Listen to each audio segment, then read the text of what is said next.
Hello, and thank you for contacting Wave Clinical Support. For your case, I see that you have a patient who has a relatively straightforward cornea.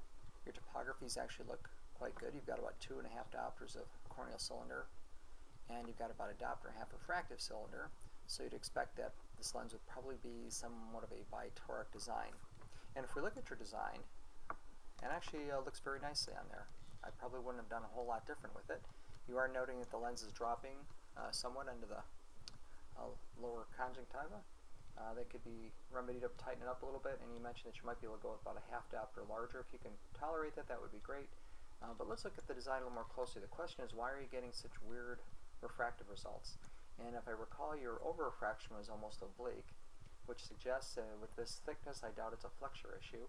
So it suggests if this is a bitoric design, the lens is probably rotating to some degree and giving that weird oblique over-refraction.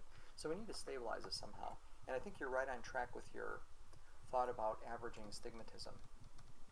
If we look at Wave, tries to be very precise with things, and if we average astigmatism, I think it takes out some of your corneal cylinder when you do that. In fact, I mocked up a design here very quickly where I took your basic design and re-imported the data but without averaging the astigmatism. You see we got a uniquely look different cornea here. We actually get one that actually more closely matches that, your cornea.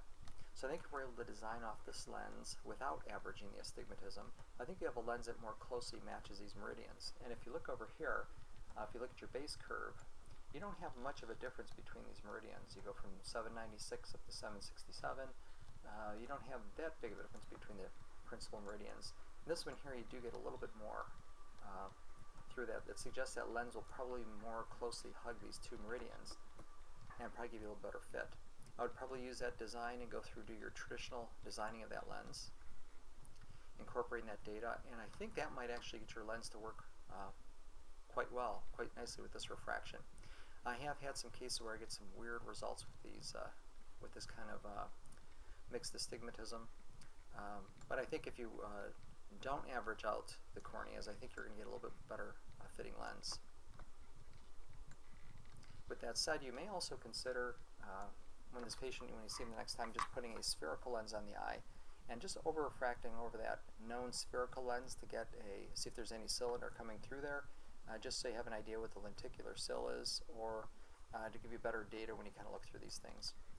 What I find is if this lens is going to sit pretty well, if you're going to add in the over refraction afterward, I tend to avoid putting the prism in there. The prism is a nice concept, but that seems to work best if you're thinking just a front toric lens where you need to get that lens to center down, to stay in position.